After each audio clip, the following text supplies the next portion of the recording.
더웁지 않고 춥다면 한 이변이에요. 또 우리나라 같이 이렇게 이 논농사를 쌀을 주식으로 하는 이런 지역에서는 여름철에 더워야 농사가 제대로 됩니다. 냉해에 걸리지 않고. 그러니까 사람 표준으로 보면, 할 일 없는 사람 표준으로 보면은 더위가 귀찮은 것이지만은, 이 자연의 수지로 보면은 그 나름의 다 의미가 있습니다. 옛날이라고 해서 이제 더웁지 않았던 건 아닌데, 여름은 당연히 더웠고 겨울은 춥죠. 그런데 이 근래에 와서 그 견디는 힘이 약해요. 또 어제 방송이나 신문에서 미리 뭐 방정대로 떨잖아요. 오늘 이제 뭐 몇 도다, 또 뭐 습도가 얼마고 불치수가 얼마고, 미리 이제 보도를 하니까 그때부터 이제 더위를 초래하는 거예요. 관념적인 그런 더위, 그것이 더 심합니다. 우리가 이제 걱정해야, 두려워해야 할 것은 더위 자체가 아닙니다. 이 기상이변이에요. 갈수록 이제 심각합니다. 이게 전 지구적인 현상이에요. 이건 우리가 잘 익히 다 아시겠지만, 지금까지는 지구가 감당할 만한 정도로 이제 사람들이 그렇게 살았어요. 지구 자체가 이제 그런 조절 능력이 있기 때문에. 그런데 이제 이 사람들이 너무 많이, 또 이제 너무 잘 살기 위해서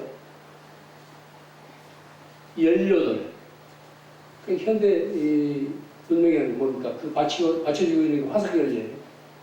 석탄과 석유와 천연가스, 이 세 가지입니다.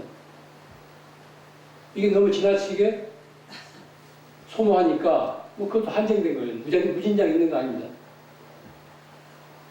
그렇게 해서 어디로 갑니까? 그 태우고 남은 잔재가 어디 갑니까? 그게 이제 공기 중에 있어가지고 지구 온난화 내지는 이제 기상이변을 가져오는 거죠. 이런 사실 다 알잖아요. 어떻게 해야지 이걸 극복할 수 있는 거 뭐 학자들이 얘기해가지고 정치꾼들도 다 알죠.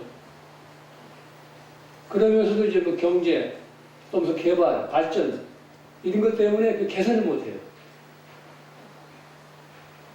더구나 뭐 13억이나 되는 중국, 또 인도, 이런 나라에서 저렇게 왕성하게 산업을 일으키고 있는 한은 갈수록 심각할 겁니다. 그렇다고 해서 한탄만 할 게 아니고 개개인의 생활이 달라져야 돼요. 나 한 사람 그렇게 한다고 해서 무슨 지구 생태계가 달라지겠냐 하지만은 적어도 이 지구에 사는 사람들이 전 지구적인 그런 관심을 가지고 일상적인 생활에서 조금씩 개선한다면은 친환경적인 그런 생활을 하게 되면 달라집니다. 그렇지 않고는 이게 길이 없어요. 우리나라 기후도 이제 아열대로 자꾸 바뀐대요. 그 전에 서울에서 대가 안 됐습니다, 대. 그건 지금 대가 잘 되고 있어요. 또 아열대 지역에서 사는 그런 조류들, 고기나 새들이 자꾸 온다네요. 그렇게 바뀌고 있어요. 어떻게 사는 것이 참으로 잘 사는 것인지를 각자 헤아려 보아야 됩니다. 전 지구적인 차원에서 어떻게 사는 게 정말 인간답게 잘 사는 일인가를 스스로 헤아려야 돼요. 저는 가끔 그렇게 생각해요. 이런 무더위도 뭐 산중이라서 외에는 아닙니다. 이런 무더위도 우리가 살아있기 때문에 느껴요. 죽은 사람에게는 더위도 추위도 없습니다. 우리가 살아있기 때문에 느낀다고. 그런데 이와 같은 지난 여름 같은 더위도 앞으로 우리가 몇 번이나 더 맞이할 것인지 생각해야 돼요. 앞으로 남은 세월 몇 번이나 이런 더위를 맞이할 것인지 생각한다면 무더웠던 여름도 원망스럽지 않습니다. 이 세상에서 가장 위대한 종교는 불교도 기독교도 회교도 유대교도 아닙니다. 친절이라는 종교예요. 친절. 그런 화두인 이 친절을 지난 90일 동안 얼마나 열심히 챙겼는지 스스로 한번 점검해 보세요. 그래야 내가 지난 90일 동안 여름 안글을 몇 점짜리로 맞췄는지 스스로 판단할 수 있습니다. 작은 친절과 따뜻한 몇 마디 말이 우리가 의지에 살아가는 이 지구를 행복하게 해요. 지구가 행복해야 그 안에 살고 있는 우리들 자신도 행복해집니다. 어떤 개인은 전체의 한 부분이에요. 개개인이 모여서 전체를 이루고 있다고요. 작은 친절과 따뜻한 몇 마디 말이 이 지구를 행복하게 합니다. 오늘 해전날이고 그래서 말이 나오니 왜 행복에 대해서 얘기하렵니다. 제가 엊그제 행복에 대한 책을 하나 읽었어요. 지난 여름철에 몇 권 읽은 책 중에서도 가장 인상적인 내용이기 때문에 이 자리에서 같이 음미하려고 합니다. 어떤 정신과 의사가 쓴 거예요. 프랑스 정신과 의사인데 사실은 불행하지도 않으면서 불행한 환자들을 날마다 대해야 돼요. 많은 것을 갖고 있으면서도 스스로 불행하다고 여기는 사람들을 만나면서 의사 자신도 자기 자신이 하는 일에 만족을 못 느낍니다. 정신과 의사들이 이제 날마다 환자들하고 상담하게 되면 정신이 부실한 사람들이기 때문에 그 의사 자신도 때로는 그렇게 이제 헛소리가 나온다네요. 그래서 자기 동료들끼리 가끔씩 그런 검사를 해야 된대요. 그것도 업이에요. 그런 사람을 늘 같이 대하게 되면 그 전이 된다고 같이 옮겨져요.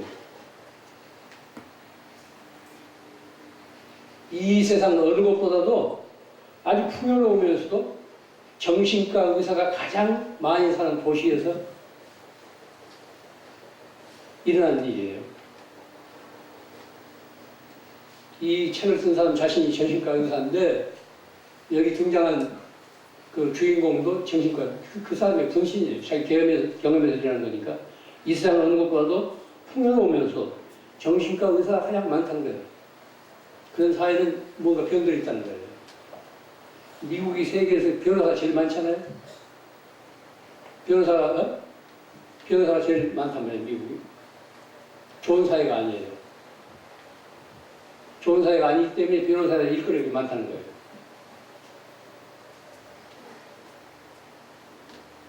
그의 진료실로 늘 사람들이 많이 찾아옵니다. 이름난 의사였어요. 늘 상담으로 넘치는 그런 환자들을 꽉 차요. 그러나 그는 자기 역시 행복하지 않다고 결론을 내립니다. 돈벌이는 되겠지만 행복이 안 해요. 마음의 병을 안고 찾아오는 사람들을 어떤 치료로도 진정한 행복에 이르게 할 수 없음을 스스로 알아요. 자기 한계를 느낍니다. 그래서 마침내 그런 진료실 간판을 내려놓고 전 세계로 여행을 떠납니다. 무엇이 사람들을 행복하게 하고 불행하게 만드는가를 알기 위해서 여행을 떠나요. 마치 그 선제동자가 53 선지식을 찾아서 구도의 길에 나선 것과 같은 그런 그 틀입니다. 중국, 아프리카, 미국 등지를 다니면서 이름난 사람과 성공한 사람들을 만나서 행복의 비결을 찾아요. 중국에 와가지고 한 노스님, 여기 이름 있는 한 노스님을 만나기 위해 어떤 산길을 걷습니다. 노스님을 만나러 가요. 그 복잡한 도시에서 살다가 정신과 의사로서 늘 환자들을 대하고 살다가 모처럼 벗어나서 노스님 만나기 위해서 오랜만에 산길을 걸어갔는데 거기서 문득 행복은 산길을 걷는 것이구나 이런 생각을 하게 된다고. 행복이 뭔데 있는 게 아닙니다. 여러분도 경험했을 거예요. 어쩌다 절을 가거나 어디 가거나 등산을 하거나 호젓한 산길 같은 거는 마음이 참 편하잖아요. 행복은 딴 데 있는 게 아니고 산길을 걷는 것이구나 이렇게 알아차려요. 노스님을 만나서 이제 가르침을 청하자 노스님 천마디가 사람들이 행복하지 못한 것은 그 행복을 목표라고 믿기 때문이요. 유심히 의미하십시오. 사람들이 행복하지 못한 것은 딴 데 있는 게 아니고 그 행복을 목표로 믿기 때문이라는 거예요. 그러면서 이제 이런 격려의 말을 해줍니다. 당신이 행복에 대한 배움을 얻기 위해 여행을 나선 것은 아주 잘한 일이요. 여행을 마치거든 다시 나를 만나러 이곳으로 오시오. 이렇게 이제 당부돼요. 그 정신과 의사는 새로운 교훈을 얻을 때마다 잊어버리지 않도록 수첩을 가지고 다니면서 메모를 합니다. 여기저기 다니면서 많은 사람들을 만난 덕에 그의 수첩에는 행복의 비결이 하나씩 기록되어 갑니다. 몇 가지 그 행복의 비결을 제가 몇 가지 소개해 드리겠습니다. 행복의 첫째 비결은 자신을 다른 사람과 비교하지 않는 것이다. 행복을 거창하게 생각하지 마십시오. 행복은 자신이 좋아하는 일을 하는 것이다. 좋아하는 일을 하고 살아야 됩니다. 쉬어서 말이 못해 하게 되면 안 좋아요. 그런데 입에 맞는 떡이 흔치 않습니다. 흔히를 하는 소리인데 그럴 경우는 떡에다 입을 맞추세요. 그리고 떡에다 입을 맞추니까 자기한테 상황에 적응하라고. 상황을 미루니 거부하지 말고 상황에 적응해야 돼요.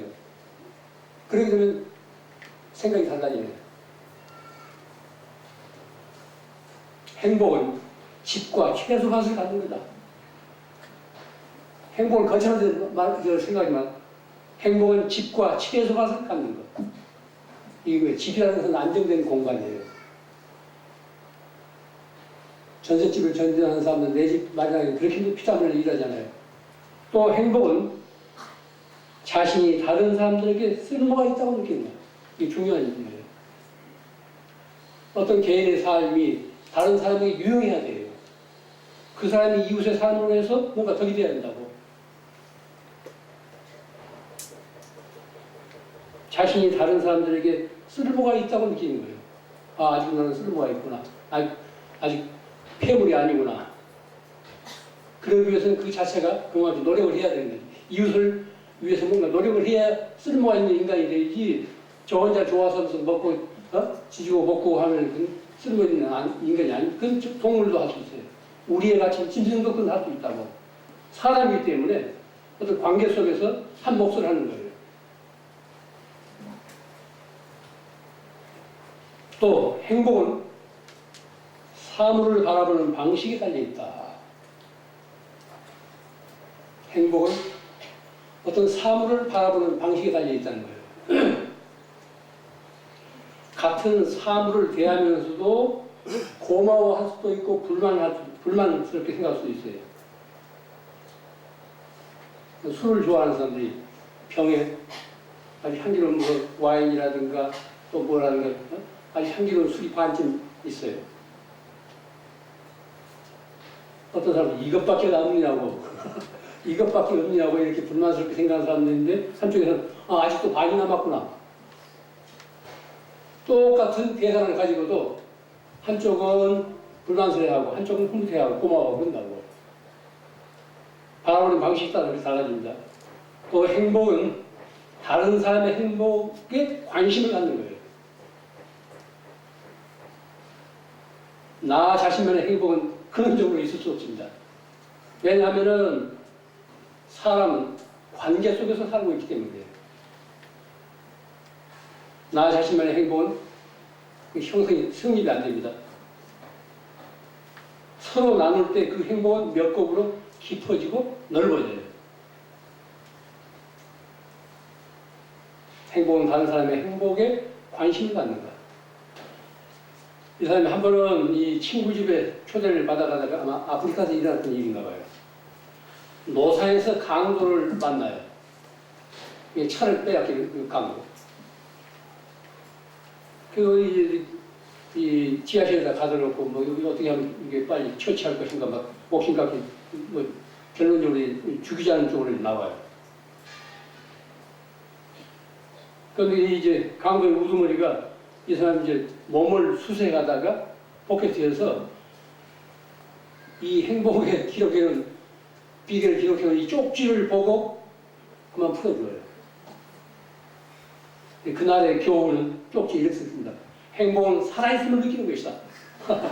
죽을 자에서 살아있다는 거. 우리가 살아있다는 거? 이건 대단한 거예요.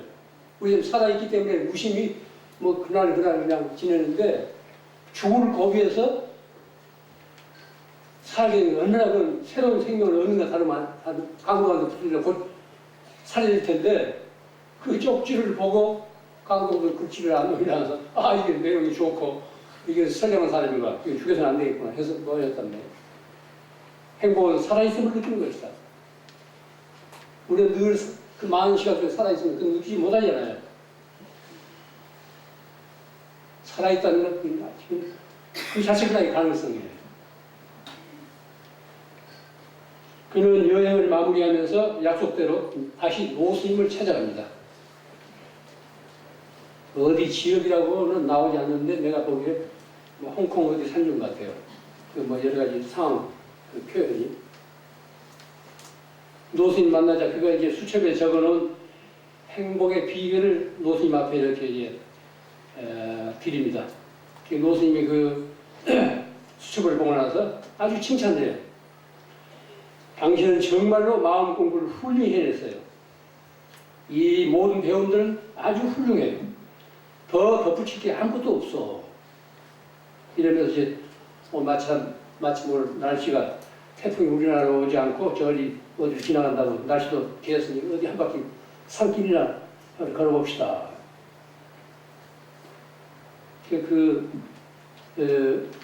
의사를 데리고 이제 말없이 침묵 속에서 이 산길을 걷습니다.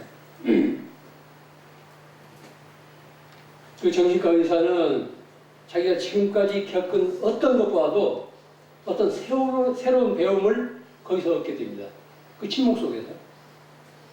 진짜 우리가 배운다는 것은 말에서 그래서가 아닙니다. 어떤 침묵을 통해서 어떤 주어진 자연의 보혈을 통해서 거기서 많은 걸 깨달음을 얻을 수 있습니다. 모든 생각을 멈추고 세상의 아름다움을 바라볼 시간을 갖는 것. 모든 복잡한 생각을 다 쉬고 세상의 아름다움을 바라볼 시간을 갖는 것. 이것이 진정한 행복이라는 것을 스스로 알아차려야 해요.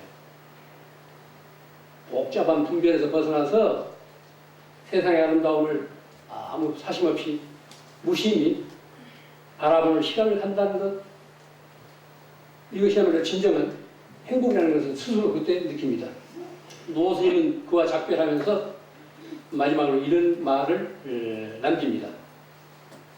진정한 행복은 먼 훗날에 이룰 목표가 아니라 지금 이 순간 존재하는 것이요. 진정한 행복은 먼 훗날에 이룰 목표가 아니라 지금 이 순간 존재하는 것이요. 이 다음 은퇴한 다음에 이 다음 자식 새끼들 다 이제 예우사한 다음에 이 다음은 시골에 가서 무슨 집이라도 하나 마련한 다음에 행복이 있는 게 아닙니다. 내일일은 아무도 알 수 없어요.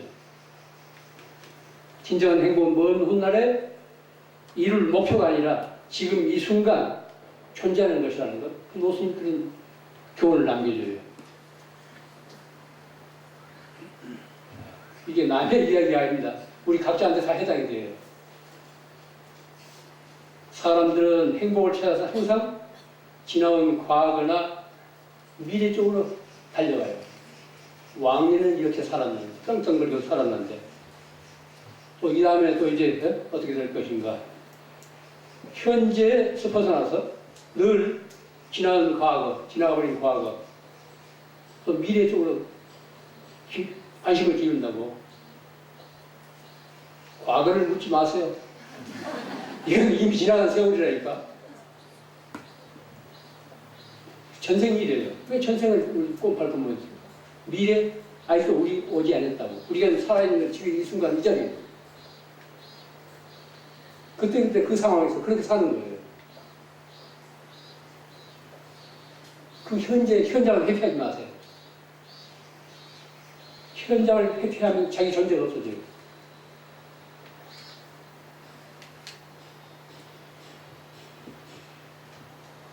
늘 과거라든가 미래 쪽으로 눈을 팔기 때문에 현재 자신의 불행하게 돼요. 현재 자신을 스스로 불행하게 만든다고. 행복은 미래의 목표가 아니라 현재의 선택이라고 할 수 있습니다. 지금 이 순간 행복하기로 선택한다면 우리는 얼마든지 행복이 될 수 있어요. 모든 것은 마음먹기에 달려 있습니다. 사람은 살 줄 알아야 돼요. 살 줄 알아야 됩니다. 행복에 살 줄 알아야 돼요. 우리가 이 세상을 살아가면서 순간순간 어떤 마음을 지니고 어떻게 사는 것이 잘 사는 것이지, 순간순간 어떤 마음을 지니고 어떻게 사는 것이 잘 사는 것인지 오늘 해전날 새로운 화두로 삼기 바랍니다. 우리가 참으로 인간답게 잘 산다면 지구의 종말 속에 늦출 수 있어요.